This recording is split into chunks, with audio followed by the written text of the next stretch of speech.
Chitsauko chechina chaGenesis. Kaini naAbheri, vana vaKaini.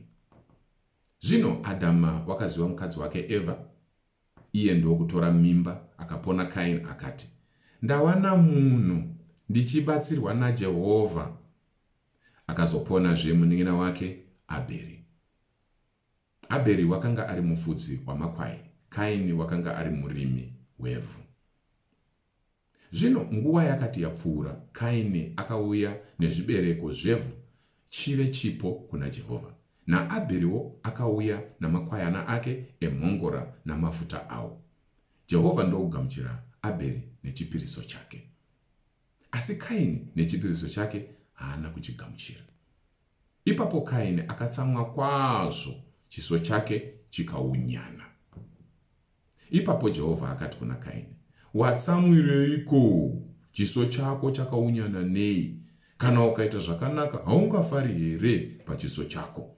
Kana usingaiti zvakanaka, zvivi zvinokuvandira pamukova. Zvichakutsvaka, asi iwe unofanira kuzvikunda. Zvino Kaini wakataurirana nomunun'una wake Abheri. Vakati vari kusango, Kaini ndokumukira Abheri munun'una wake akamuuraya. Ipapo Jehovha akati kuna Kaini, uripiko Abheri munun'una wako? Iye akati, handizivi, ndini mufudzi womunun'una wangu kani. Akati, waiteiko? Inzwi reropa romunun'una wako rinodanidzira kwandiri panyika. Zvino watukwa, wadzingwa panyika. Iyo yakashamisa muromo wayo kugamuchira ropa romunun'una wako paruoko rwako. Kana uchirima ivhu, haringakupi simba raro. Uchava mutizi nomudzungairi panyika. Ipapo Kaini akati kuna Jehovha, kuropwa kwangu kukuru, handingakutakuri. Tarirai, mandidzinga nhasi panyika ino, ndichavanda pamberi penyu. Ndichava mutizi nomudzungairi panyika, ani nani unondiwana uchandiuraya. Jehovha akati kwaari, naizvozvo ani nani unouraya Kaini uchatsibwa kanomwe.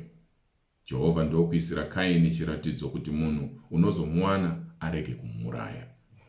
Ipapo Kaini wakabva pamberi paJehovha akandogara panyika yeNodhi kumabvazuva kweEdheni. Kaini akaziva mukadzi wake, akatora mimba, akapona Enoki, akavaka guta, akatumidza guta zita romwanakomana wake Enoki. Enoki akaberekerwa Iradhi, Iradhi akabereka Mehujaeri, Mehujaeri akabereka Metushaeri, Metushaeri akabereka Rameki. Rameki akawana vakadzi vaviri, zita romumwe rainzi Adha, zita romumwe rainzi Zira. Adha akapona Jabhari, iye waiva baba wavanhu vanogara mumatende vane zvipfuyo. Zita romunun'una wake raiva Jubhari, iye waiva baba wavose vanoridza mbira nenyere. Zira wakapona Tubhari Kaini, mupfuri wenhumbi dzose dzendarira nedare. Hanzvadzi yaTubhari Kaini waiva Naama. Rameki akati kuvakadzi wake, Adha naZira, inzwai izwi rangu. Imi vakadzi vaRameki, teererai zvandinotaura, nokuti ndinouraya munhu unondikwadza nejaya rinondipwanya. Kana Kaini achatsibwa kanomwe, zvirokwazvo Rameki kana 80. Adhama akaziva zvemukadzi wake, akabereka mwanakomana, akamutumidza zita rinoti Seti, nokuti wakati, Mwari wandipa mumwe mwana pachigaro chaAbheri, zvaakaurawa naKaini.